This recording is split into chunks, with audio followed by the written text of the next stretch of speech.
Shalom Bapak Ibu. Terima kasih Bapak Ibu Saudara yang menonton lewat Facebook Live dan juga yang mendengarkan lewat radio. Saya mau menyalami Anda semuanya.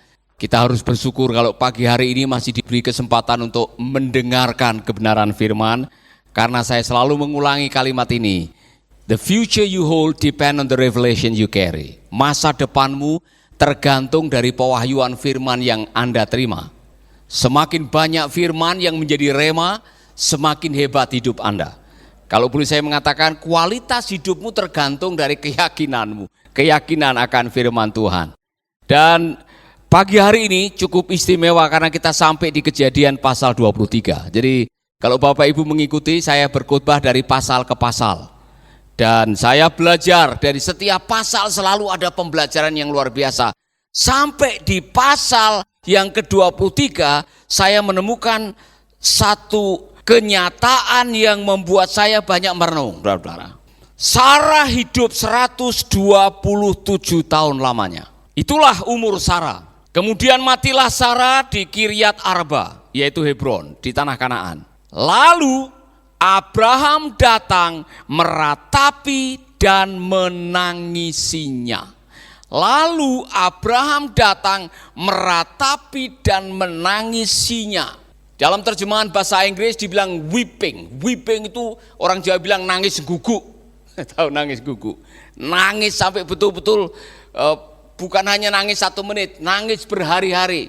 Mengapa Abraham menangis sampai seperti itu? Dan penafsir mengatakan bahwa dia serius dan dia tidak malu. Dia meratap dan meraung menangis di hadapan banyak orang untuk meratapi kepergian istrinya. Saudara, ada sesuatu yang menarik. Waktu dia meninggalkan kampung halamannya, Mesopotamia, pergi ke tanah Kanaan, dia tidak nangis. Waktu dia disuruh meninggalkan orang tuanya, familinya, dia tidak menangis. Waktu dia harus memberikan haknya kepada keponakannya untuk memilih tanah penggembalaan, dia tidak menangis. Waktu dia mendengar bahwa iparnya mati jadi tiang garam, dia tidak menangis.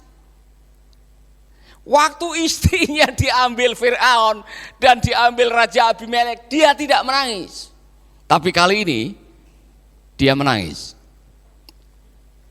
Saudara-saudara, saya mendengar pria itu sulit menangis. Dibutuhkan 10 alasan wanita, jadi kalau wanita bisa menangis 1 alasan cukup untuk menangis bagi wanita. Untuk pria dibutuhkan 10 alasan. Saya membacakan ini. Pria memang butuh alasan yang sangat kuat untuk menangis katanya.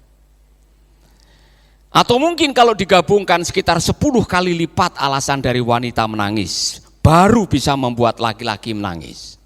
Maka Pak Roni itu jarang nangis. Iya kan Pak? Kecuali kalau dicabut giginya baru dia nangis. Atau divaksin, ada yang menangis. Saudara. Ada pernyataan yang terlintas tentang tangisan seorang pria yang menyentuh. Ketika seorang pria menangis karena wanita, maka saat itulah dipastikan wanita itu sangat dicintainya dengan sungguh-sungguh.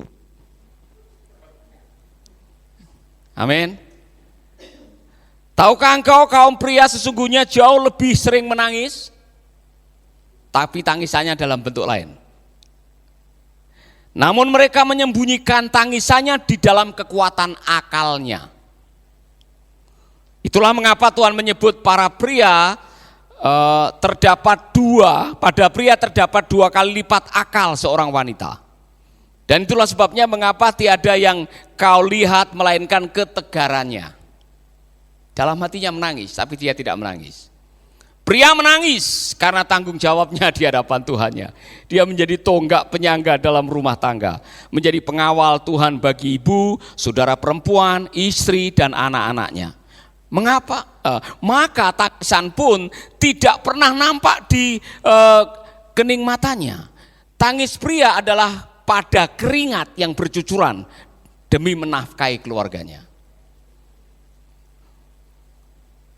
Tidak bisa kau lihat tangisan pada keluh kesah di lisannya.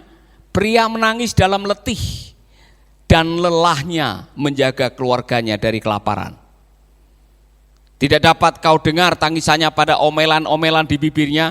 Pria menangis dalam tegak dan teguhnya dalam melindungi keluarganya dari terik matahari, deras hujan, serta dinginnya angin malam. Banyak sekali ini, saudara. Namun pria pun sungguh-sungguh menangis dengan air matanya di kesendiriannya, menyadari tanggung jawabnya yang besar di hadapan Tuhannya. Salut untuk para pria. Makanya pria jarang bawa tisu kemana-mana. Iya kan? Saudara-saudara, ada yang menarik. Iya kan?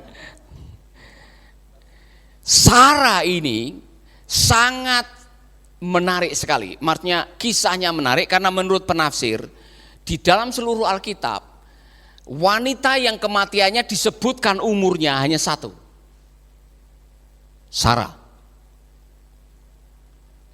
Karena Sarah punya legacy, punya warisan hidup yang nantinya dituliskan dalam Perjanjian Baru. Saudara-saudara, Sarah adalah seorang yang sangat luar biasa. Dikatakan di sini bahwa Sarah is the only woman in the Bible whose age at death is recorded.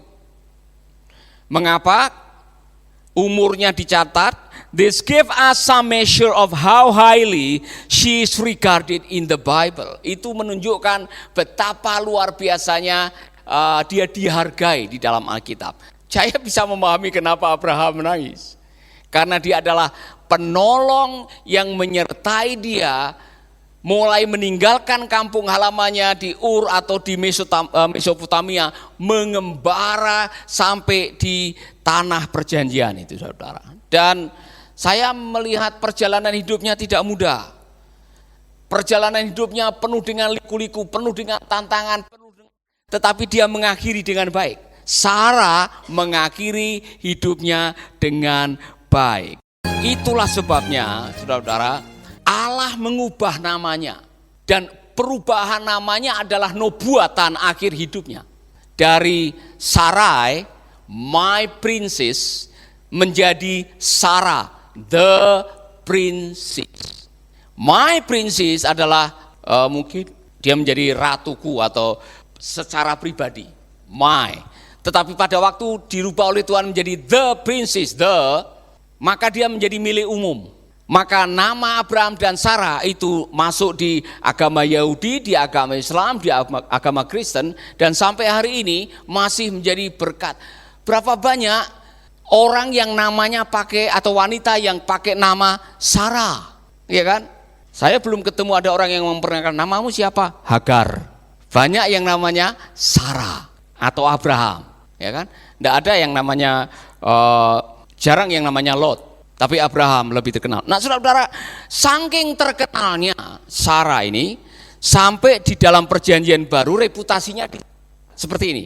Mengapa Sarah akhirnya betul-betul mewarisi atau mewariskan legacy?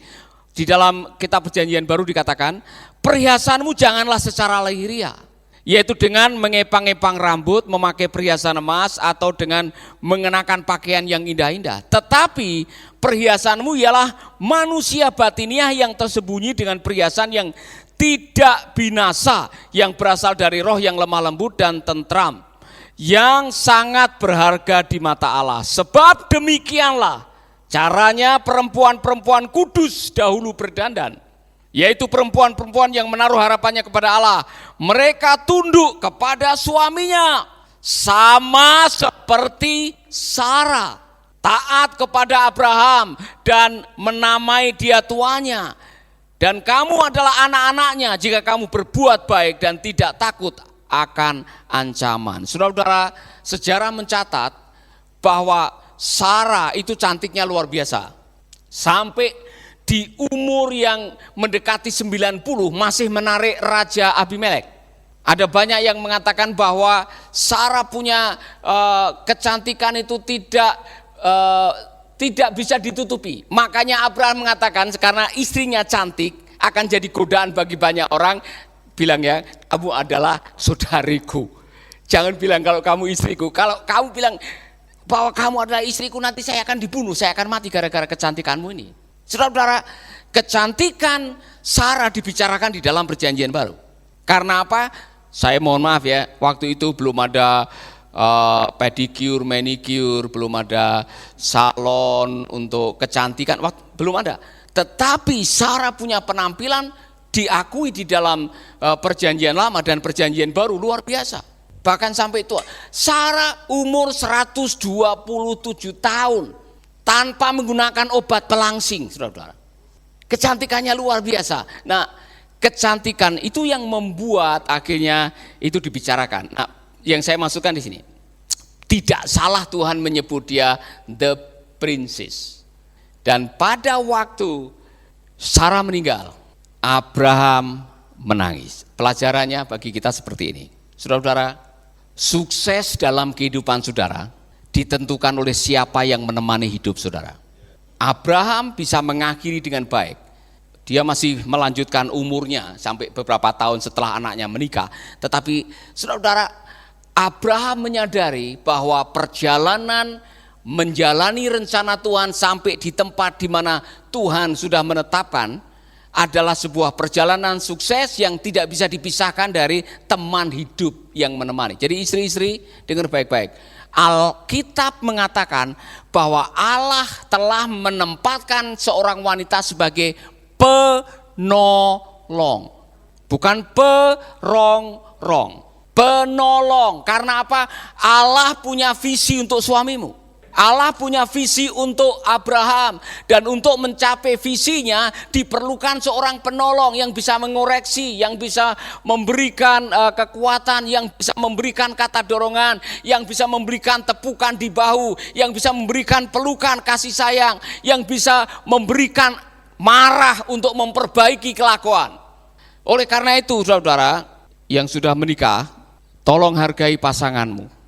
Nanti kita akan melihat cara Abraham memperlakukan istrinya dengan membelikan tanah khusus untuk kuburan. Walaupun dia mau dikasih, dia tidak mau. Saya mau bayar.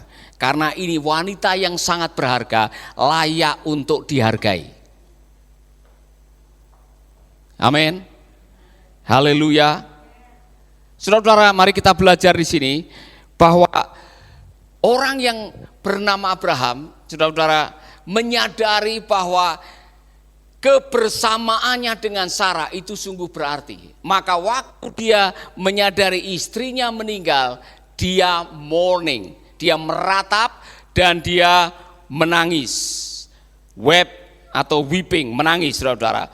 Oleh karena sesuatu telah terjadi dalam hidupnya, sesuatu yang sangat penting terjadi dalam hidupnya. Kalau bisa saya mendengar waktu Sarah sudah meninggal, Abraham kalau kemana-mana menyanyi lagu ini. Tanpamu apa artinya?